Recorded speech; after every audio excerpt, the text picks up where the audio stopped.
আজকে প্রশাসন অন্তর্বর্তী সরকারের নিয়ন্ত্রণে নাই। এ কাজ ধামিম গ্রুপের ব্যবস্থাপনা পরিচালক উনি বলছিলেন প্রথম আলোর সেমিনারে। প্রশাসন আসলে তাহলে কার নিয়ন্ত্রণে? এর আগে আমরা শুনেছি সরকারের ভিতরে সরকার, তারপরে হচ্ছে অনুপস্থিত সরকার সিনড্রোমের কথা ডক্টর হোসেন জিল্লুর বলেছেন, এটা একটা থিওরি। ফলে এই প্রশাসন আসলে কে চালাচ্ছে?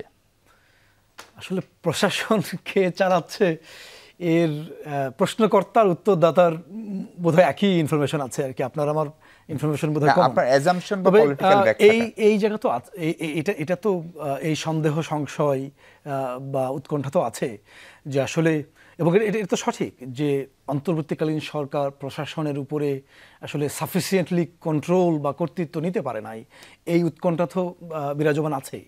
তো এই জায়গাতে আপনার সাথে আমি ওই অংশটুকুতে একমত। এখন কার কাছে আছে এটাই তো আসলে খুঁজে বের করার বিষয়।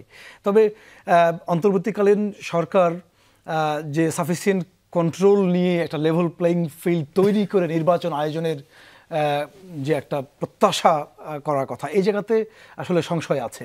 তো এটা সরকারের একটা অন্যতম ব্যর্থতা আমি বলবো। এই সরকারের একটা মানে ব্যর্থতা হচ্ছে যে তারা শুধু শুনে, খুব জবাব কম দেয়। খেয়াল করে দেখবেন যে চুপ করে শুনে, যেমন একটা অ্যাকশন নেই যদি দাবি দেওয়া আকারে হাজির করে, এটা মিছিল মিটিং আন্দোলন করে, তখন আমরা খেয়াল করেছেন দেখবেন যে রিঅ্যাকশনারিলি খুবই করে আর কি। তো আপনি যমুনার আশপাশে গিয়ে বা কোনো জায়গায় মিছিল মিটিং করে শাহবাগে জড়ো হয়ে, কিন্তু নিজে থেকে প্রোঅ্যাক্টিভলি করার প্রয়াসটা কম।